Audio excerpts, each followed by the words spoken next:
2 साल अॻु शादी कंदड़ नारी सोहा बलोच जंहिंखे पुलिस ऐं नारी जे वारसनि दबाव तहत पंहिंजे मुड़ुसु अरसलान अंसारी खां जुदा कयो, नारी ॿीहर मुड़ुसु अरसलान अंसारी वटि पहुची वई। असांखे पुलिस मुंहिंजे हस्बैंड खे मतिलबु माराई हुई त हिन करे असां अलॻि थी वियासीं।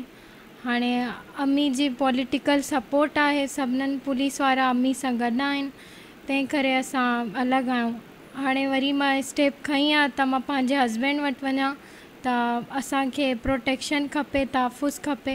मुंहिंजी अम्मी, मुंहिंजा मामा, भाइर सभु ज़िम्मेदार आहिनि। जॾहिं त मुड़ुसु अरसलान अंसारी तहफ़ुज़ लाइ अदालत पहुतो त अदालत जे ॿाहिरां नारी सोहा जे वारसनि मथसि हमिलो कयो, जंहिंमें हिकु पुलिस अहलकार बि ज़ख़्मी थी पियो। बसि हींअर इहो चाहियां थो त मूंखे तहफ़ुज़ ॾिनो वञे ऐं मां अपील थो कयां चीफ जस्टिस पाकिस्तान ॿाहिरि हींअर सिपाहियुनि ते तशदुद थिया आहिनि बाइका ते, पोइ वरी इन्हनि ते कोई एक्शन खयो वञे। लाज़मी असांखे तहफ़ुज़ खपे, जान खे जेको बि ख़तरो आहे उन उहे ज़िम्मेदार पुलिस। कैमरामैन रफ़ाकत तारे सां गॾु ज़ुल्फ़कार ख़ासकेली, सिंध टीवी न्यूज़ नवाज़।